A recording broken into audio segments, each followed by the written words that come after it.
Бүгінгі өтетін тақырыбымыз кеңістіктегі екі нүктенің арақашықтығы. Кеңістікте бізде бір А деген нүкте берілсе, координаталар x1, y1 және z1 болса, және B нүктесі берілсе, координатасы x2, y2 және z2 болатын. Онда осы екі нүктенің арасын қосатын кесіндінің ұзындығы келесі формуламен есептеледі. Қараңыздар, сәйкес координаттарын бір-бірінен азайтасыздар.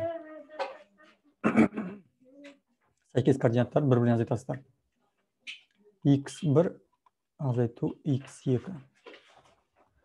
Сосын оны квадраттайсыздар. Қосу. Сәйкес екінші координаттарын бір-бірінен азайтасыздар. y1 азайту y2. Сосын оны квадраттайсыздар. Сосын сәйкес үшінші координаттарын бір-бірінен азайтасыздар.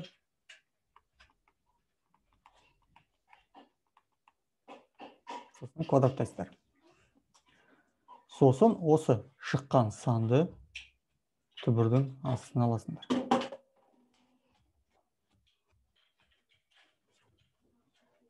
Пайда болған сан ол сіздерде мына АБ кесіндісінің ұзындығы болады.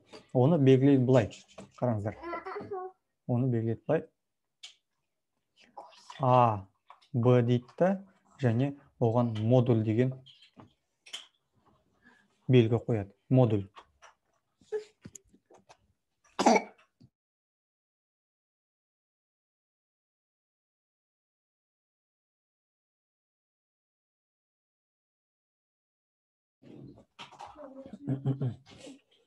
Енді мына жерде сұрақ туындауы мүмкін, қараңыздар. Егер x2-ден керісінше x2-ден x1 азайтса не болады деген сұрақ туындауы мүмкін.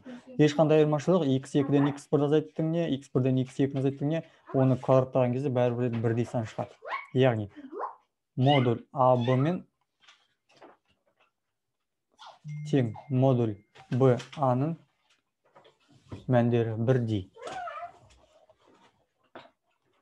Яғни қайсынан азайтамыз деп, сіздер оған басқа тұрмайсыздар. Сонда мына кесіндінің ұзындығы бізде осы форма бойынша есептелінеді.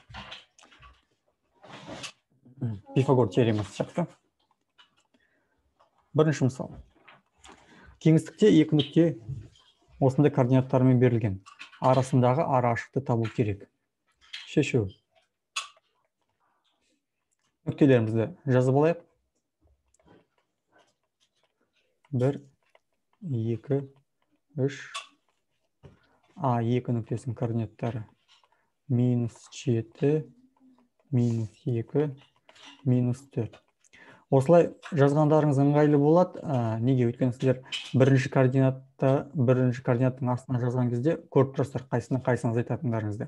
Егер бұлай жолмен жазсаңыздар, шатасып кетулеріңіз мүмкін.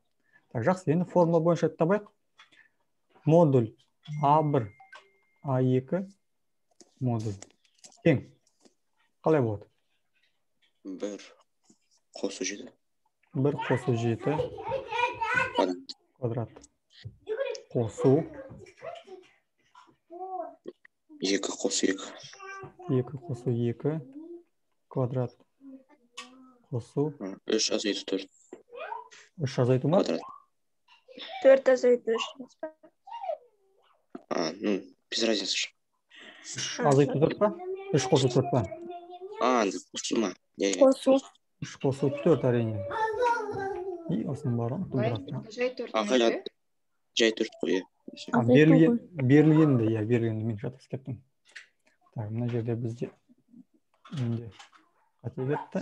Мына жерде жай 4, демек мына жерде бізде минус болу керек. Мына жерде минус. Жақсы. Осының барын тудырасын аламыз и есептейміз. Сіздер қараңыздар. Көп оқушылар былай дейді, мына түбірмен мына квадраттарды қысқартып жібереді, тек мына жақшаның ішіндегі мәндер есептейді. Олай болмайды, ол дұрыс емес. алдымен жақшаның ішіндегі мәндерін есептеп квадраттап қосасыздар, сосын түбір астына аласыздар. Так, алдымен. Так, мынаның мәні неге тең? Квадраттаңыз де. 64. 64 қосу неше? 16. 16. Қосу 1. 1. Осының барын түбір астына алады. Тең нешеге? 81. 81? Түбір 81. Түбір астына 81. Аха, ал бұның мәні 9-ға тең екен. 9. Яғни, мына екі нүктенің арақашықтығы 9 бірлікке тең екен. Жауабы 9 бірлік. Жақсы, есеп аяқталды. Келесі есеп былай дейді. Келесі нүктеден координаталар басына дейінгі қашықтықты табыңдар дейді. Шешу. Бірінші А пункті. Бізде А нүктесі берілген. 3, 4, 0. Осы нүктеден координата басына дейінгі қашықтық. Жақсы, бізде енді екінші нүктенің координатасы жоқ, арақашықтықты табу үшін. Екінші нүктенің координатасы неге тең сонда? Координата басының X-қа. координата басының координатасы неге тең? 0, 0, 0. Иә, дұрыс, 0, 0, 0. Қараңыздар, бізде былай деп тұр. Мына жерде бір нүкте берілген, А деген ек. Осы А нүктесінде мына координата басына дейінгі қашықтықты табу керек. Ал мына координата басының координатасы 0, 0, 0-ге тең. Яғни осы О нүктесінен А нүктесіне дейінгі қашықтықты табу керек. Бастайық. Сонда бізде екінші нүктенің координатасы 0, 0, 0-ге тең екен. Жақсы, енді табайық. Сонда бізде модуль АО тең формула бойынша 3 минус 0-дің квадраты қосылған 4 минус 0-дің квадраты қосылған 0 минус 0-дің квадраты.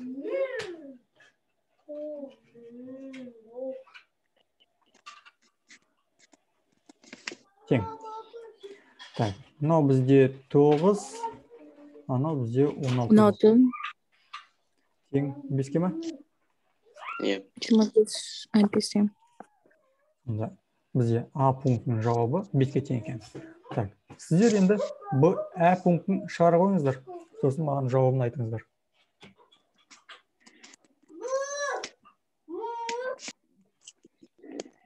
Жақсы. Б нүктесінің координатасы 1, минус 2, 2. Координата басының координаттары 0, 0, 0. Сонда Б, О арақашықтығы, кәне айтыңыздар, қалай жазам? 1 азайтылған 0 Ай. квадрат. Қосылған минус 2 азайтылған 0 квадрат. Қосылған 2 азайтылған 0 квадрат. Burasында. Шығады 1 қосылған 4 қосылған 4 тең 9 тең 3 burasында 9. Burasында 9 тең 3-ке, иә? Иә. Жауабы сонда А пунктінің жауабы 5-ке тең, Ә пунктінің жауабы 3-ке тең екен. 3 бірлік. Өлшем бірлігі бізде мұнда бірлік. Келесі есеп. Келесі бізде былай дейді. Үшбұрыш төбелерінің координаталары берілген А, Б, С міне. Үшбұрыштың түрін анықтау керек. Шешу. Енді үшбұрыштың түрін анықтау деген сөз, қараңыздар. Сіздер үшбұрыштың тең бүйірлі, тең қабырғалы немесе тік бұрышты үшбұрыш екенін анықтау керексіздер. Тең бүйірлі, тең қабырғалы немесе жалпы түрде үшбұрыш екенін анықтау керексіздер. Қараңыздар. Жуық шамамен сал қояқ, бізде А нүктесі және Б нүктесі. Бізде мынандай бір үшбұрыш берілген деп есептейік. Төбелерін жазып қояйық. А, Б, С. Бізге сонда қараңыздар, үшбұрыштың түрін анықтау үшін бізге керек А, С-ның ұзындығы, А, Б-ның ұзындығы және Б, С-ның ұзындығы. Алдымен берілген жазылайық. А нүктесі 0, 0, 2, Б нүктесі 0, 2, 0, С 2, 0, 0. Енді алдымен біз А, Б қабырғасының ұзындығын табайық. А, Б қабырғасының ұзындығын табайық. А, Б. Модуль. Яғни А, Б нүктелерінің арасындағы арақашықтық табамыз формула бойынша. Ол бізде болады 0 азайтылған 0-дің квадраты қосылған 0 азайтылған 2-ның квадраты қосылған 2 азайтылған 0-дің квадраты. Неге тең сонда мәні? Бір астында 8. Түбір астында 8. Түбір астында 8. Түбір астында 8 тұра берсін бізде әзірге. Енді қараңыздар. А, С-ның ұзындығы неге тең болады деп ойлайсыздар? Түбір астында 8. Оның да ұзындығы түбір астында 8-ге тең болады. Есеп бізде симметриялы. Дәл солай Б, С-ның ұзындығын тапсаңыздар, оның да мәні неге тең болады? Түбір астында 8. Енді қараңыздар. Бізде мына ұзындық түбір астында 8-ге тең. Мына ұзындық түбір астында 8-ге тең. Мына ұзындық түбір астында 8-ге тең. Онда бұл қандай үшбұрыш? Тең қабырғалы. Тең қабырғалы. Жауабы тең қабырғалы үшбұрыш. Жақсы. Келесі бізде